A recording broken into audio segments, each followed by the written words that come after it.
Bien, ben, rebonjour à toutes et à tous. So I will do this presentation in English. It will be a brief presentation, but I'm really very, very happy to have Atac Imamoglu with us today. Atac leads the head of a world-leading group in Zürich, and this group has a very wide spectrum going from some aspect of quantum optics, some aspect of solid-state physics, mesoscopic physics, interface between optics and condensed matter. Just a few words about Atac's career. Atac started with a PhD in Stanford with Steve Harris, 91. It was really a great piece of work with electromagnetic induced transparency. You had also lasing without inversion. I remember that was really a highlight at that time. Then you went for a postdoc in Harvard, I think, and then back to the West Coast in Santa Barbara, where you stayed for 10 years as assistant, associate, and full professor. And 20 years ago, about 20 years ago, he decided that the fresh water of a Swiss lake was better than the salt water of the Pacific Ocean. And he went to Zurich, and now he has been in Zurich for the last 20 years. So as I said, the spectrum of Atac is really very broad. Goes from hardcore condensed matter physics to a single photon, single emitter. I will not list all, and I will not try to list everything you have done. I mean, just as some illustration, there are many works about quantum dots coupled to a photonic crystal nanogravity, generation of entanglement between quantum dots, very distant quantum dots using single photon interference. You have this nice work that I like about Fermi polaron, polariton, also in thin semiconductors, the same semiconductor, I suppose, that the one we will discuss today. You have also this work, which is kind of fascinating, where you look at the interaction between polaritons, when the electrons are in a quantum Hall phase. So it's a way to have a strong interaction between polaritons, and in this way, try to go to the strongly interacting photon gas, photonic matter. So I think I will stop here. Just a word about the awards. There are also many awards, and just to illustrate the two sides of Atac's career. One from the US, which is the Charles Award from the Optical Society of America, and one from Europe, which is the Wolfgang Paul Awards from the Humboldt Society. So again, I'm really very happy to have Atac with us today, and welcome. Thank you very much, Jean. This is a great opportunity. I should say that as a PhD student, I learned quantum mechanics. I had an engineering background, so I learned quantum mechanics from Claude's book. And at that time, it was my dream to come here and attend Claude's lectures. That never happened, but it's still a great pleasure to be here. So basically, I'm going to tell you about our work on strongly correlated electrons and excitons in 2D materials. So this is essentially more of a condensed matter talk, but it is based on optical spectroscopy of correlated electronic states, which is kind of relatively new. Not completely, but relatively new, because typically correlated electrons are studied using transport spectroscopy, but in these new 2D materials, optics turns out to be more favorable. And I will try to make connections to some of the stuff that John mentioned, even though it's at a more basic level, so that there will be some continuity from the beautiful lecture we just heard. So these are my co-workers, so the ones who really did the experiments as well as the theoretical work I underlined. And it's a collaboration on the theory side, mainly with Eugene Demner, who I'm very happy to say is now at ETH. Okay, so as I said, well, I'm going to tell you about two-dimensional materials. So in case you haven't heard about them, so there are about more than 5,000 of these materials that are identified. And what characterizes them at the most basic level is that they have strong covalent bonds in the plane and weak van der Waals bonds that connect or bind different layers. What that means is that it is relatively easy to exfoliate to materials, meaning that you can actually use a Scotch tape, as I'm sure you have heard, to basically peel off material down to a single atomically thick layer. Okay? And then one can peel them off and prepare them on a substrate. And then, so that's, let's say, the first step. And then one can start picking them up one by one and then stacking them on top of each other. And in this way, one can create a new structure, new synthetic material, if you will, that has very different properties than the individual two-dimensional materials that you started out with. So for my talk, the key material is the transition metal dichalcogenide. So these are semiconducting monolayers. But definitely graphene as a metallic layer, as a gate material, as well as the hexagonal boron nitride as an insulator plays a prominent role. But this, again, is not where let's say, the selection of materials ends. One has superconducting materials, ferromagnetic materials. There was even an article recently about a multiferroic two-dimensional material.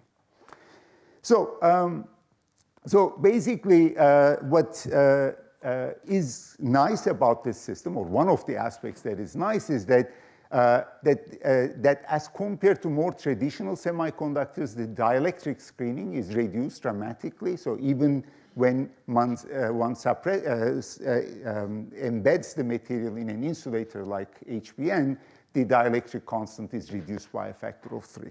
The carrier mass is relatively heavy, on the order of a free electron mass, and one can actually control the charge density by using, again, graphene electrodes. So in the same structure, you can also introduce gates that you can use to inject electrons or holes. Okay, so all of these imply that the strong interactions are more likely to play a role. Now, on top of all these, there was a major, I would say, breakthrough about 4 years ago, where it was shown that during stacking, instead of trying to align the layers well on top of each other, if one introduces a twist, or if the lattice mismatch between the layers is small, then one can actually create superlattices for electrons or holes in the system for the iterant carriers.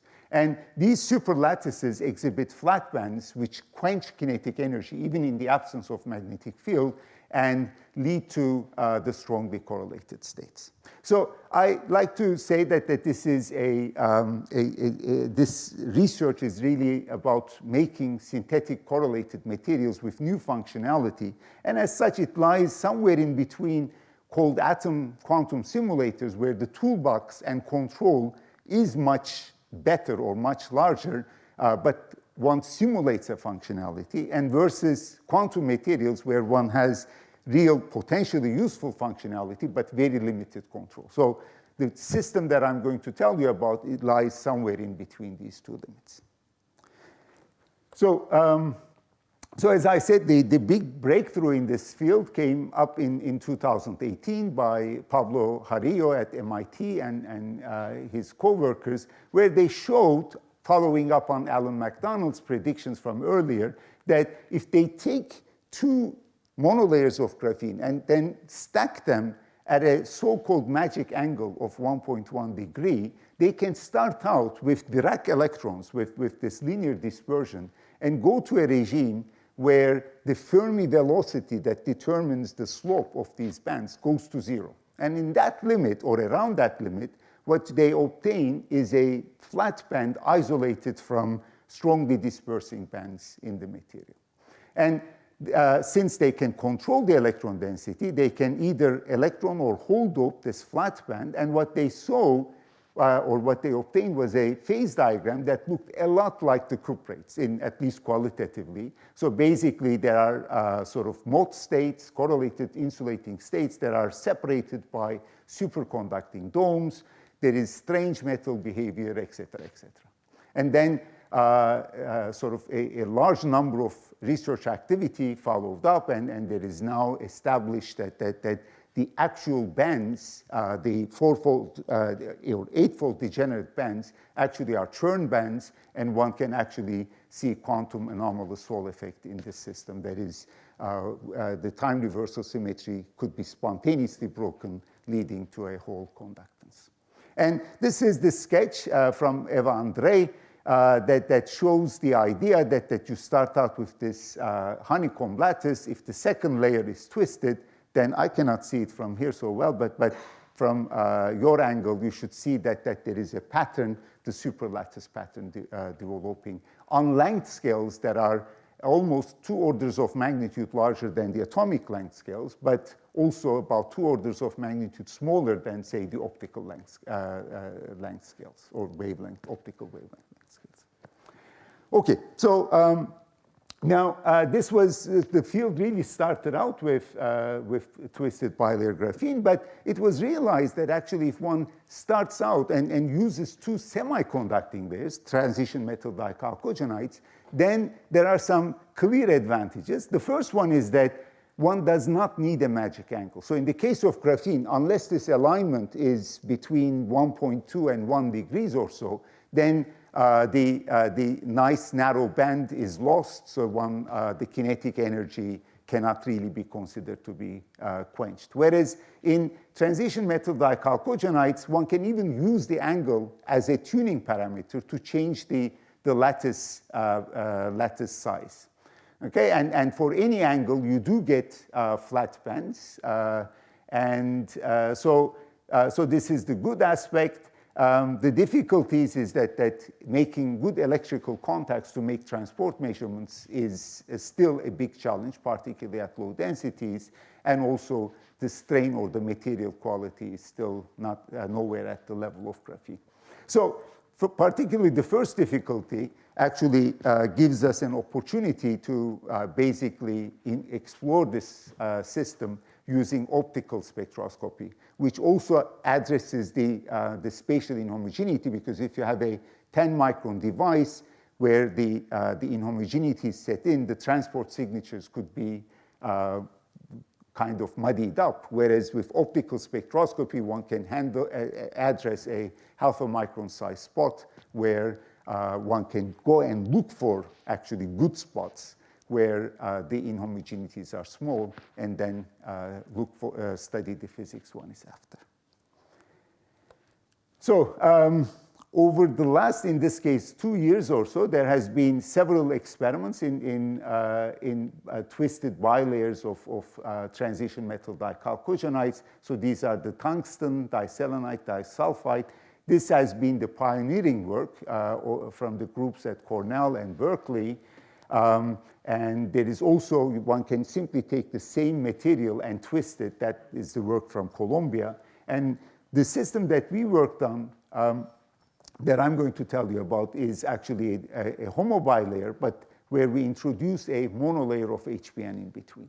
Okay, so this is the system that I will try to describe in the first half of my talk. So the outline is like this. So first, I will tell you about optical excitations in these monolayer semiconductors, after a few words about the TMDs. Then I'll try to convince you that we can observe mode-like correlated states in this material system. Then I'll tell you about going back, if you will, to a monolayer limit, that one actually reaches a regime where the electrons are no longer forming a quantum liquid, but rather a Wigner crystal.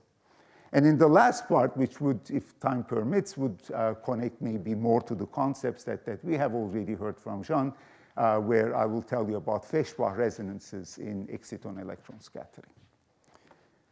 So now I already introduced you to the material system. Maybe what I did not say is that when I refer to a monolayer of molybdenum diselenite, a transition metal dichalcogenide, this is actually a trilayer system where the metal atoms are introduced in between 2 layers of chalcogen atoms. So if you look at it from a distance, then the lattice structure is a honeycomb lattice where A and B sites are occupied by very different atoms. So the inversion symmetry is broken, A site, say, it would be the metal atom, molybdenum in our case, and B site would be the two chalcogen atoms that are sitting on top of each other. Okay, but one can nevertheless, thanks to this structure and one can describe, and the fact that there is no inversion symmetry, one can qualitatively understand the band structure as a massive Dirac model. And that actually in turn tells us that the interesting physics takes place in the high symmetry points of the Brillouin zone, K and K prime. And basically, what is really useful in this material system is that this is a direct bandgap semiconductor with this valley degree of freedom. Okay? And the valley can be addressed optically in the sense that the selection rules tell us that, let's say, the K prime value or minus K value can only be addressed using sigma minus polarized light and K value only with sigma plus polarized light. Okay? And in these excitations, so I try to indicate here band-to-band transitions, which we almost never observe because basically what dominates the optical excitation spectrum are excitons, the bound state of an electron that is optically excited and the hole that it leaves behind. Okay. So this is again typical from semiconductor physics in general that for example, Jacqueline and Sylvain study.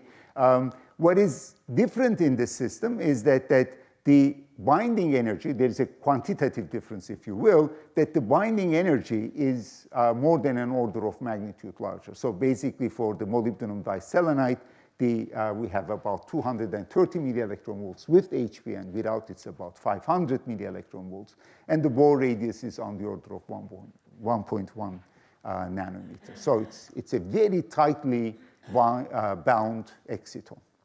And that has important consequences for what I'm going to tell you. The first is that we can really more comfortably, if you will, study and understand the regime when we inject these excitons into a system which hosts iterant electrons. And the reason for that is that the exciton is so strongly bound with this 1 nanometer Bohr radius that provided that the Kf is not so large, or the density is weaker than 10 to the 12, meaning that the inter-electron separation is larger than 10 nanometers, which is a decent electron density, we can basically sort of assume that the exciton, the electron hole attraction, will not be screened by the electrons.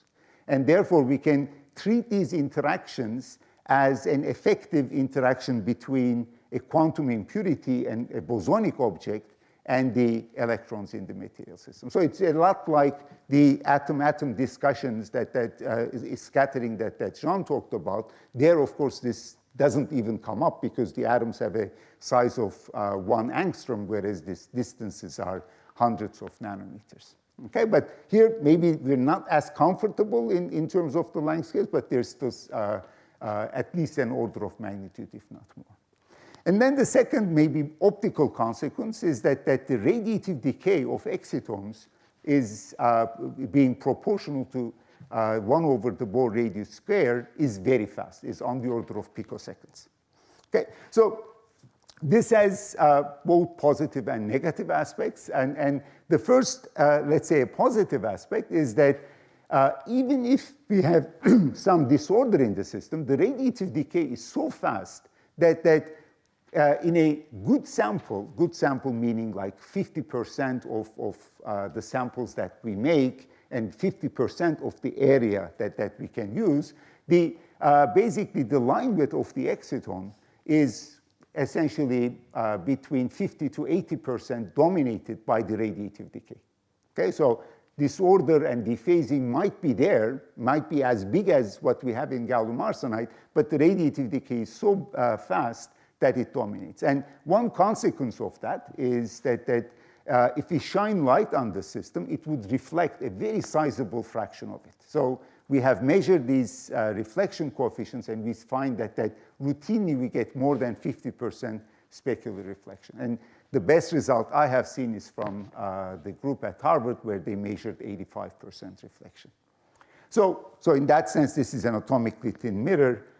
which can, as one can show, it's also electrically controlled. I'm not sure how useful this is, though.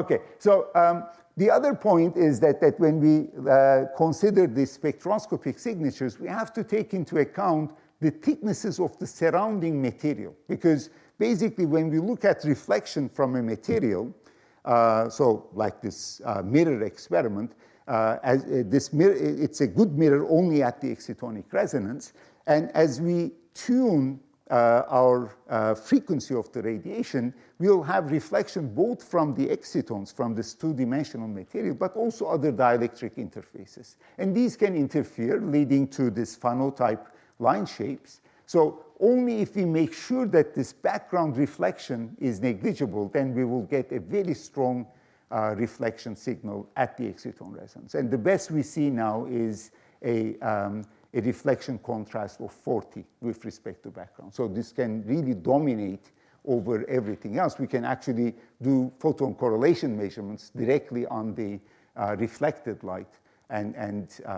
Well, it's decays so fast, it's Poissonian, but we actually are looking at the exciton reflection.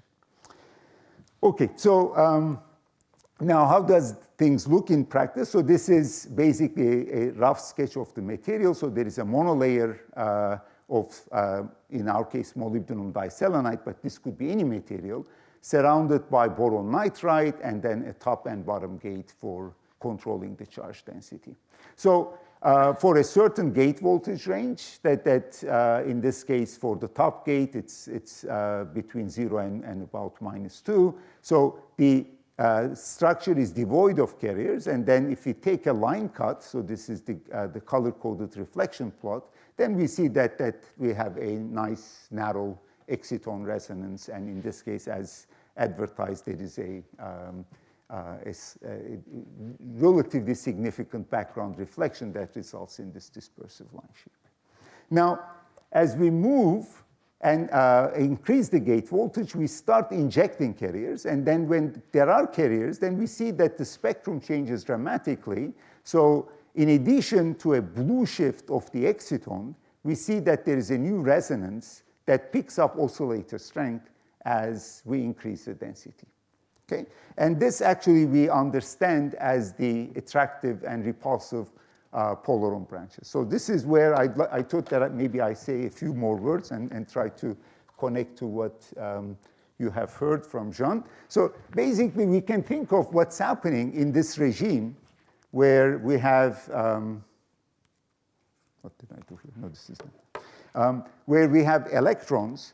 We can think of the optical spectra in terms of a scattering process. So just like Jean drew, we can actually think about a distance between an exciton and an electron. So we can consider the spectrum as arising from a scattering problem. And what we have is that this scattering state has a potential that is qualitatively similar to what Jean showed, but here basically this is C over R to the 4, because what we have is a neutral polarizable object interacting with the charge. Okay? So basically we can actually consider two regimes. So, but this potential supports a bound state. Okay? So it's not as rich as atoms. So as your material becomes complex, then the low energy degrees of freedom in some cases become relatively simple. And this is an example. So there's only one bound state, and this energy difference is called the trion binding energy. And what this bound state is a bound state of an exciton, this bound electron hole pair that I told you about, plus another electron. Okay? So it's the equivalent of the H minus ion. Okay? And in that sense, H minus also supports a single bound state, and there is a similarity. Okay? So this is then the bound state in the problem. And then if you're considering the scenario where we optically generate excitons, so that we have an exciton, and then it basically scatters off an electron, then just like in the atomic case, the scattering length of these guys would be positive because the bound state lies below, and that leads to this repulsive branch as we sort of increase the electron density. Okay, so of course, what I'm describing here is the two-particle scattering, and unlike in the case that Jean described, so the experiment that we are going to be doing is an imbalanced regime. So I will, in the experiment, as I increase the gate voltage, I increase the electron density and make the electrons degenerate, but the excitons are still far and few. Separation is on the order of hundreds of nanometers, so more than an order of magnitude larger than the inter-electron separation. Okay, but so the underlying repulsive interaction between an exciton and electron leads to the blue shift and the formation of this repulsive polaron branch in the scattering problem. But unlike the atomic case, we can actually, well, actually, there are, of course, examples with atoms with RF spectroscopy, but we basically introduce this exciton optically. We can actually try to introduce it at an energy close to the energy of the bound state. And in that case, we basically resonantly generate, if you will, a collective excitation of many molecules in the system. And that is this attractive polaron branch that shows up at low energies, and that starts out at the very low electron density limit, starts out at this molecular binding energy of E sub d, the trion binding energy. Okay, so I'll come back to Feshbach resonances at the end, but let's leave it there. So basically, this is, so for the most of the talk, we're mainly interested in sort of using these as a spectroscopic tool rather than studying the excitations for their own sake. Okay? And I should say that actually our first analysis, the one that Jean mentioned, was based on the work of Frédéric Chevy. I don't know if he's in the audience, but basically this ansatz that he put forward is extremely useful in understanding, even quantitatively, the spectra that one gets here. Okay, so this is another sample, and the point that I'd like to mention here is, again, these features are the same. Here we also have hole doping, but what I would focus on is this blue shift of the repulsive polaron, and the fact that this shift is essentially, in practice, at zero magnetic field particularly, is linearly proportional to the electron density. So what that tells us is that the derivative of this energy with respect to the chemical potential is essentially giving us the capacitance of the system. So we can do a capacitance spectroscopy all optically, okay? And what we would be interested in the following is that we will monitor the reflection at this constant energy, denoted by the red dashed line, and then we'll want to see how it changes as we change the gate voltage. And you can see that up here or down here, the reflection should go down to, the normalized reflection should go to unity because the resonance has shifted out, okay? And when this system is doped, then there will be a strong reflection. So we can actually, since we have both a back and top gate, we can obtain a charging diagram of the system, which looks extremely boring, okay? But I just want to highlight this because this is also what people do, particularly in transport community. They use different gates to determine whether the dot system is doubly or singly charged, etc.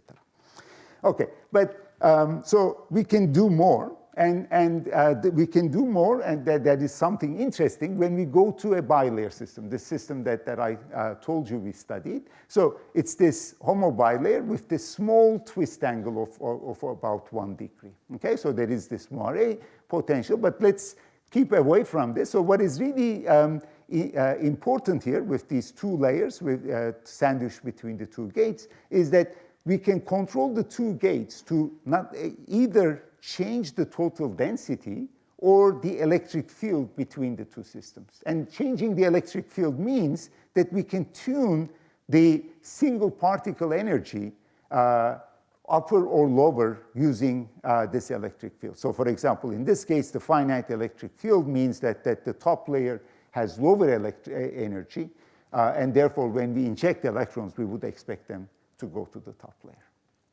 Okay? So what we found out truly by surprise when we did this measure, when we sort of made this structure, is that actually the two layers, even though they are nominally identical, they have different excitonic resonances. And this turned out to be extremely useful. And I should also say that as we move around in the sample, this energy separation changes and even changes sign. And we see this in two different samples. But let's say we focus on a single spot, submicron, and we see that these are nicely discernible with an energy separation of about 5 millielectron volts. And what you can see is that depending on how you change the gate voltages, you can actually inject electrons into one, in this case the bottom layer, if I remember correctly, and then the top layer remains neutral, at least as we increase the gate voltage in this way. Okay, so by changing with the gate voltage, we can also go to a reverse regime where the top layer is doped and bottom layer is not. Now, what is important, though, is that since these are different by more than 3 or 4 times the line width, we can actually determine the charging of each layer separately. So we can focus our laser on this top layer resonance and then determine when the top layer is p or n doped versus neutral. And we can do the same for the bottom layer. And then when we combine, we get this complete charging diagram, which actually now shows interesting features. And I just want to focus here. The whole side has problems because of the contacts and the large Schottky barrier. But what is interesting here, first of all, that you see that there is negative compressibility. So these the different charging regions where, let's say, the top layer is neutral, bottom is n-doped, both of them n-doped, without interactions, these would be straight lines, the regions that separate them. So the interactions are everywhere, but we mainly will focus on this low energy density regime, which is where the electron density is on the order of few times 10 to the 11. Okay? But before I show you that data, I want to now invoke the Moiré potential that is present in the system. And basically, sort of what is important is that if one has a so-called R-stacked R-stacking, meaning that you basically take the same system and without any rotation, put them on top of each other. So there is an alternate sort of stacking which is 180 degrees. But in this case, there are basically, we have this sort of Moiré lattice, and there are 3 high symmetry points where the C3 symmetry actually applies, okay? So the C3 symmetry, these points we can identify them as those in which the metal atom in the top layer lines up with the chalcogen in the bottom, or the metal atom in the bottom layer lines up with the chalcogen. So this one we would call XM, the other one MX, or the other high symmetry point is when the metal atoms lie directly on top of each other, and that's the MM site. Okay? So now, DFT calculations show that actually the potential minima for the top layer for electrons is at the MX site. So these are these red circles. So they form a triangular lattice. And then the potential minima for the bottom layer are at the XM sites, and these are these blue, light blue circles. So the combined structure is a honeycomb lattice, but we basically, each layer forms a triangular lattice. Okay? And the appearance of triangular lattices is ubiquitous to Moiré superlattices. It's just that in this case, because we have 2 materials that are essentially identical, the energy of these 2 sites can be tuned with respect to each other. Whereas in the tungsten diselenite disulfide system, you either have a Moiré lattice for electrons in tungsten disulfide or Moiré lattice for holes in tungsten diselenite. Okay, so this is Now the structure, oh, I forgot to mention that the lattice constant is about 20 nanometers. And if you put in the numbers, the gates are about 70 nanometers. So screening at these length scales by the electrons in the gates is negligible. Okay? And if you put in numbers, the on-site repulsion is on the order of 20 millielectron volts. Of course, there is an uncertainty about how tightly confined the electrons are in the Moiré lattice. And even the inter-site interactions, that is, if I had an electron in the bottom layer, minima, here, and then another electron in the top layer, the interaction between them is also on the order of 10 millielectron volts. Okay, so in that sense, it's very different than the optical lattices that you might be more familiar in atoms, where you only have a contact interaction. Here, one has to worry about the interactions, longer distance interactions between electrons. Okay? Now, this interaction is, of course, much larger than KT. All the experiments are at 4 Kelvin, unless stated. So I also show you some results at 80 millikelvin. But the important point, again, another difference, is that the potential in our structure, because of HPN, is also relatively weak. So this, it's on the order of, but we estimate it to be smaller than the nearest neighbor interaction. So in that sense, it's a new feature, and I'm not sure that this is essentially something to really celebrate terribly. Okay, but the point is that electric field is really allows us to tune the material, the energy levels, and when Ez is equal to 0, then we have a honeycomb lattice with electronic states in the two layers, but there is no tunnel coupling because of the HPN that we have in between. Okay, so this will change when we have look at holes, but with electrons there is no tunnel coupling. Okay, so now let's consider sort of these two, let's say, Moiré lattices. Let's assume that there is a single minima, which is not exactly correct. Now, if the filling factor of the Moiré lattice is small, then basically, and thanks also due to this weak potential, the electrons are mobile and they can hop around in the top layer, and they will not go to the bottom layer because of the fact that I'm assuming a finite electric field. So the single particle energy is lower in the top layer. Now, if I increase the density by applying a chemical potential, by increasing both top and bottom gate voltages, I can reach a regime where I put in one electron in each Moiré site. So putting 2 electrons is forbidden because of this very strong on-site repulsion. And what is also, so in this case, we would expect to see a Mott state.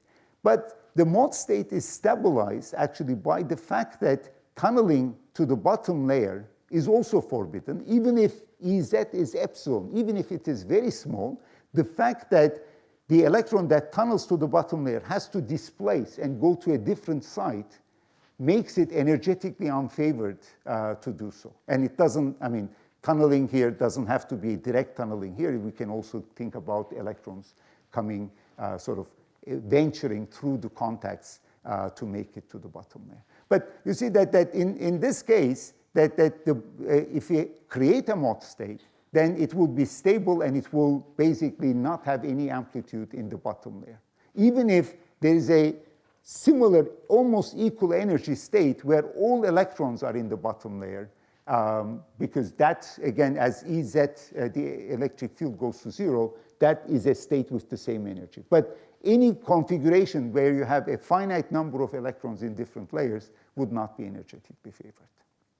I should say that actually, if we didn't have this configuration, if the minima were at the same site, which actually one achieves in this H stacking, this 180-degree rotation, then that would also lead to something interesting. Each electron would hybridize between the two layers, forming essentially an interlayer exciton condensate, okay, which also has some interesting properties. Okay, but in our case, we do not expect to see this. And indeed, as we look at this region of low electron density, this is what we see. So when we look at how the charging changes as a function of chemical potential, we see that there is this checkerboard pattern. So what this means is this, that if this electric field is small but positive, so VE is the voltage that corresponds to electric field. So 0 of electric field is about minus 0.9 volts because of the fact that the thicknesses of the two HBM layers is not the same.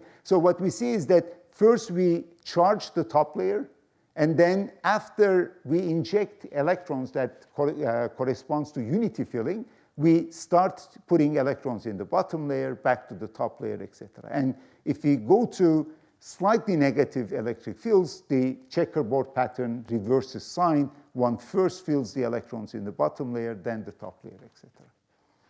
Okay, so this, I would say, already is an indication of let's say, at the end of this charging period, the fact that we have an incompressible state, we cannot put electrons into the top layer, but they have to go elsewhere. And in this case, it's the bottom layer.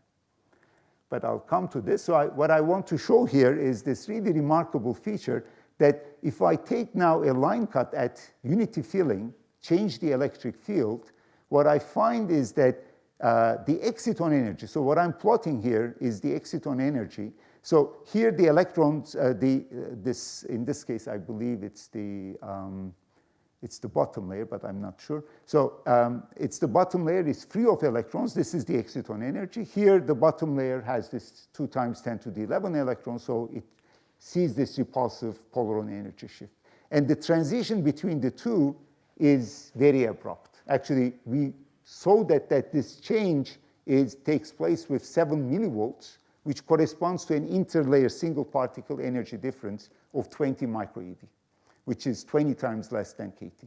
So clearly what is happening is that as we change the electric field, the electrons are transferred from one layer to the other layer as a whole, rather than one by one. Okay, so now I've been invoking the mode state, but in strictly speaking, I haven't really shown you a direct experimental evidence for it, and that's what I would like to discuss now. So let's look at the problem once again. We have this exciton and electron scattering, and when electrons are itinerant and are delocalized, then the exciton sees a uniform potential, and basically what happens is that the exciton energy shifts due to the finite electron density. But if the electrons were to form a mode state, as I claimed, then the exciton will see a periodic potential since it interacts with the electrons. And what that means is that we basically generated a potential on excitons exclusively due to the formation of a mode state. And when that happens, the exciton dispersion is described in the reduced Brillouin zone, and we will have these Bragg-Umklapp scattered excitonic branches that now show up as the gamma point of the reduced Brillouin zone. And these will become optically active because of the fact that their effective crystal momentum is 0. Okay? And this is precisely what we observed. So if we, for example, again take this cut and differentiate the data, so you see that whenever the electrons are, say, in the top layer, then there's a new resonance appearing that is what we refer to as the Umklapp resonance, signaling the presence of this periodic potential. And for the bottom layer, the resonance appears again only when the electrons are doped into that layer. And we can also look at what happens as we increase the chemical potential at a fixed electric field. You can see that initially there is no Umklapp resonance. At nu equals 1, it shows up, and then it doesn't show up again. And the fact that it doesn't show up at nu equals 2 is telling us about, giving us information about the weakness of the potential, because by the time we get here, that the potential is weak enough that it can no longer ensure a constant electron, a periodic ordering of the electrons. And here we can see the mode states in different layers. Okay, so I guess I'm running out of time. So I'd like to go to the next question, which is hopefully having convinced you that one can actually see strong correlations when one has flat bands. We could take a step back and ask if this is really necessary to see the presence of a periodic potential is necessary for seeing strong correlations. The relevant parameter in this case, whether interactions are important or correlations will show up, is the so-called RS parameter, which is given by the ratio of the characteristic Coulomb energy to the kinetic energy. Okay? And because of the fact that Coulomb energy goes as 1 over R, basically RS parameter is large when the electron density is low. The scaling is with 1 over the square root of the electron density. Okay? So the other parameters that I mentioned in the beginning of the talk are in our favor. We have a high electron density mass and then low dielectric screening. So one can expect to see to achieve a large RS parameter regime. Okay? And of course, the big uncertainty here is that if this material is dirty, if disorder dominates, that will put a lower limit on how you can go, how much you can go down with the electron density.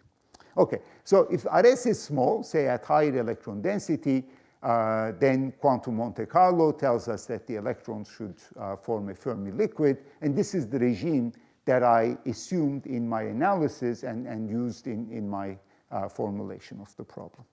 But if I increase RS by, say, lowering the electron density, then the prediction of quantum Monte Carlo is that the regime that Eugene Wigner discussed almost 90 years ago would be the case, and the electrons would would crystallize and form a so-called Wigner crystal.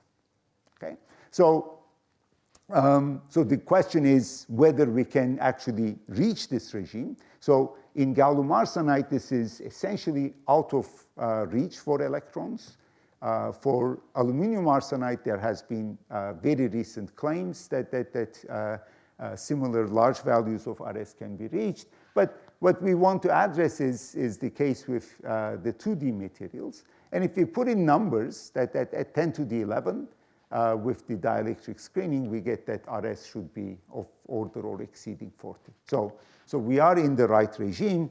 And then if we really were to form a Wigner crystal, if we find clean enough spots, then the lattice constant of this electronic crystal would be about 20 nanometers. And the question is, how do we detect this? Because we're doing optics. And I guess I already gave you the answer to that in the previous discussion. So basically, if there are no electrons, this is our exciton dispersion. If we put in electrons, if they're in a liquid state, we have this repulsive polaron shift. And if the electrons actually form a Wigner crystal, then again, for most, the weight of the absorption or reflection spectrum would be unchanged from the liquid electron state, but there will be a new tiny resonance that is associated with this Umklapp process, with the emergence of the periodic potential. Okay, so this is actually the same sample that I showed you before. If you look at it, the direct reflectivity, you would say that, well, there is nothing interesting going on. But if we focus into this regime and then differentiate our data with respect to the gate voltage, then we see that there is a broad Umklapp resonance that appears on the blue side of the exciton. And it has the right scaling. That is basically, if we calculate the energy difference of this new resonance from the main exciton resonance, and assume a triangular lattice, then the only parameter is the exciton mass, and the slope we find agrees very well with the independently determined exciton masses. Okay, so we can look at the temperature dependence of this resonance. So this is at 80 millikelvin. If you go to 4 Kelvin, it's already broader and is hardly a resonance. And as we increase the temperature further, above 10 Kelvin, the feature is completely gone. And this essentially indicates a melting temperature of about 11 Kelvin for this Wigner crystal. And so if we apply a magnetic field, we help quench the kinetic energy by formation of lambda levels, and we expect this to sort of increase the stability of the Wigner crystal. And indeed, what you see is that the Umklapp resonance now becomes significantly stronger. And I should say that actually there has been a very recent report from Fang Wang's group in Berkeley, who basically did an STM study of a monolayer, and they find that indeed there is a Wigner crystal in the densities that we have. So I will skip these signatures about additional evidence from the non-splitting of the other resonances, but want to mention this one issue, that this Umklapp resonance was, as you saw, was very weak. We didn't even see it in the direct reflection. So the question then naturally is, can we do something? Can we actually enhance the exciton-electron interactions to get a stronger Umklapp resonance? And this is where I would connect to Jean's talk. And the idea is that maybe we can use Feshbach resonances. So what we have seen is that in the case of atoms, we need to have, if we have a scattering channel, in this case an exciton and electron or exciton and hole, then we should find another channel where, say, the total electron spin is different, but hyperfine coupling allows for a finite coupling between these two channels. And then if we can use a magnetic field to tune the energy difference between the two channels and tune the molecule into resonance, then we see that fantastic things happen in cold atoms. So can we find an analog of this in 2D materials? And the answer is yes. So basically, what we need to do is to replace the spin with layer pseudospin. So we should really consider the degree of freedom where the electron or a hole is in the top or bottom layer as a spin-like degree of freedom. Okay? If we can do that, then what we can do is that we can actually couple two channels distinguished by whether the electron is in the top or bottom layer by some electron in this, or in our experiments, is the whole coherent electron tunneling or coherent hole tunneling. So this will be the counterpart of the hyperfine interaction. So without tunneling at zero energy, we have actually a SU2 symmetry for the pseudospin, but the hole tunneling breaks this and then allows for hybridization of the two layers. Okay? And now, of course, as you have seen in the experiments, instead of the magnetic field, we can tune the energy of the pseudospin using an electric field. So this would be then the setting that we would consider. So in the experiment, this is the cartoon of it. So we have actually this bilayer system. We have holes in the bottom layer, and we inject excitons into the top layer. So I have changed the rules of the game, right? Before I was telling you about scattering in the same layer. Now I'm considering a hole in a different layer. Initially, these hardly interact because of the short-range nature of the interactions. But if the interparticle separation is zero, and if there is some tunnel coupling, then this hole can tunnel to the top layer to form a trion, a molecular state in a virtual manner. It can spend some time, acquire phase, and then this is going to be our Feshbach resonance, in the sense that to the extent that the energy of the, maybe I go back here, energy of the molecule is similar to the energy of the scattering state, then the acquired phase would be large. Okay, so I will just show you this experiment that we have done. This actually is in a regime which Jean did not cover. It's a weak, narrow Feshbach resonance.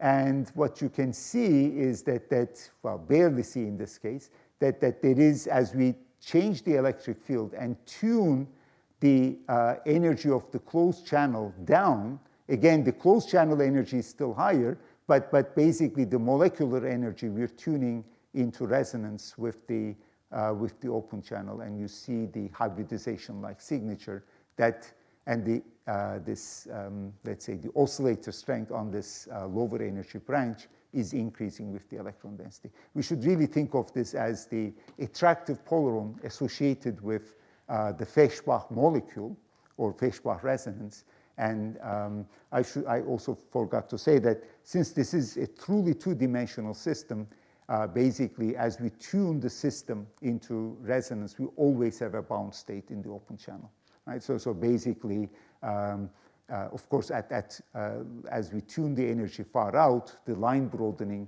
muddies up the signal, but in principle, there should also be a bound state. So this is also a bit different from the cold atom case. More recently, we have actually also identified a system where we have broad resonances where these interlayer molecules or interlayer polarons show up with very strong resonances.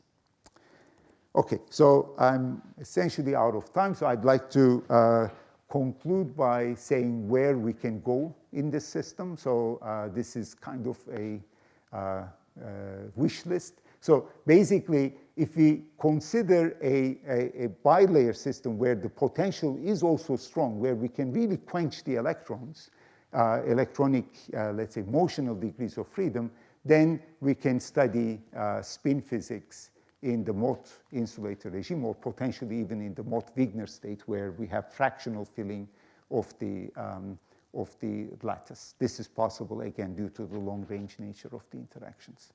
So there are proposals which I'm very interested in, where one can combine a layer with the strong Moiré potential with the layer with the very weak Moiré potential, and then realize a Kondo lattice. The electrons are localized in one layer, and they can have exchange interaction with itinerant electrons in another layer. And this would then be a system to study Kondo lattices, heavy fermion physics, and potentially also quantum spin liquids. We can turn it around, and then we can argue that well, this also, if we can increase the exciton density, then we can actually study Bose-Fermi mixtures consisting of degenerate excitons and degenerate electrons.